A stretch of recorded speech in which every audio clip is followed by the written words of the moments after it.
మీకు తెలుసా ప్రతి 8 సెకన్లకు ఒకరికి డయాబెటీస్ వస్తుందని? ఏంటి ఆశ్చర్యపోతున్నారా? కానీ ఇదే నిజం. అసలు డయాబెటీస్ అంటే ఏంటి, ఎలా ప్రివెంట్ చేయాలి, దాంట్లో టైప్స్ ఏంటి, వాటి కాంప్లికేషన్స్ ఏంటో తెలుసుకుందాం అనుకుంటున్నారా? అయితే ఈ వీడియో మీకోసమే. డయాబెటీస్ అండ్ వాటి టైప్స్ ఏంటో చూద్దాం. నార్మల్గా మనం తినే ఆహారం బాడీకి శక్తిని ఇస్తుంది. ఆ శక్తిని ఇన్సులిన్ అనే హార్మోన్ హెల్ప్ చేస్తుంది. ఇన్సులిన్ సరిగ్గా పనిచేయకపోతే బాడీలో షుగర్ లెవెల్స్ ఎక్కువ అవుతాయి. డయాబెటీస్లో టైప్స్. టైప్ 1 అంటే బాడీ ఇన్సులిన్ని ప్రిపేర్ చేయదు. ఇది ఎక్కువగా చిన్నపిల్లల్లో, యంగ్ పీపుల్లో కనిపిస్తుంది. టైప్ 2 బాడీ ఇన్సులిన్ని ప్రిపేర్ చేస్తుంది కానీ ప్రాపర్గా యూస్ చేయదు.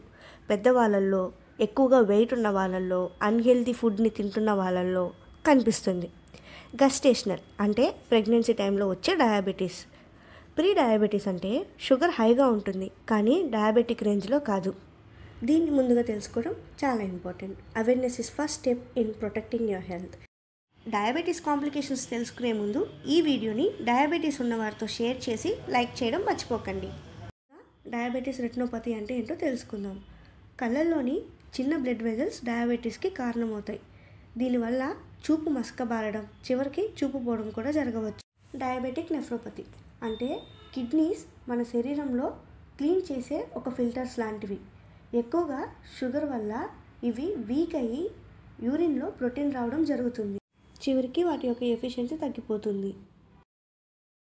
న్యూరోపతి అంటే చేతుల్లో, కాళ్ళల్లో మంట లేదా నొప్పిగా ఉండడం. దీనికి కారణం నరాలు దెబ్బతినడం. డయాబెటీస్ వల్ల హార్ట్పై ఎక్కువగా ప్రెషర్ పెరిగి హార్ట్ అటాక్ వచ్చే అవకాశం ఉంది. బ్రెయిన్ స్ట్రోక్ హై షుగర్ వల్ల బ్లడ్ షుగర్ ఇంక్రీజ్ అయ్యి స్ట్రోక్ వచ్చే ఛాన్స్ ఉంది. ఇది శరీరంలో ఒకవైపు పనిచేయకపోవడం లేదా స్పీచ్ ప్రాబ్లమ్స్ రావడానికి కారణమవుతుంది. అరికాలుల్లో గాయాలు అనేటివి నెమ్మదిగా మానుతాయి. చిన్న గాయం కూడా పెద్ద సమస్యగా మారవచ్చు. ఈ సమస్యలు భయపెట్టడానికే కాదు, మీకు డయాబెటీస్ ఉంటే దీనిని క్రమం తప్పకుండా కంట్రోల్ చేయడం ఎంత ముఖ్యమో గుర్తు చేయడానికి. దీన్ని ఎలా మేనేజ్ చేయాలో చూద్దాం.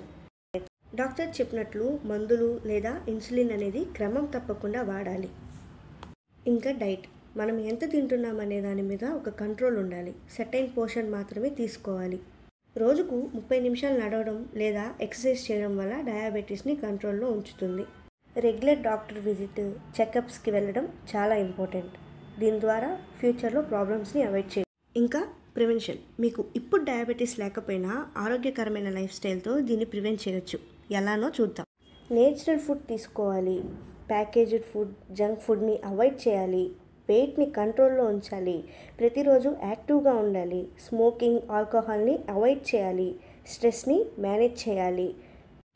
డయాబెటీస్ మీ లైఫ్ని కంట్రోల్ చేయకూడదు, మీరే దాన్ని కంట్రోల్ చేయాలి. మంచి లైఫ్ స్టైల్తో మీరు స్ట్రాంగ్గా ఉండండి. మీ కుటుంబానికి, మీ కలలకు, మీ జీవితానికి మీరు అవసరం. అండ్ రిమెంబర్, ఇంట్లో ఉన్న అమ్మలు చాలాసార్లు మిగిలిపోయిన అన్నాన్ని వేస్ట్ చేయకూడదని వాళ్ళు తింటూ ఉంటారు. ఇది వాళ్ళ హెల్త్పై ఎఫెక్ట్ చూపిస్తుంది. So share this video with every mother out there. And వాళ్ళని కేర్ చేయడంతో పాటు వీడియోని సబ్స్క్రైబ్ చేయడం మర్చిపోకండి.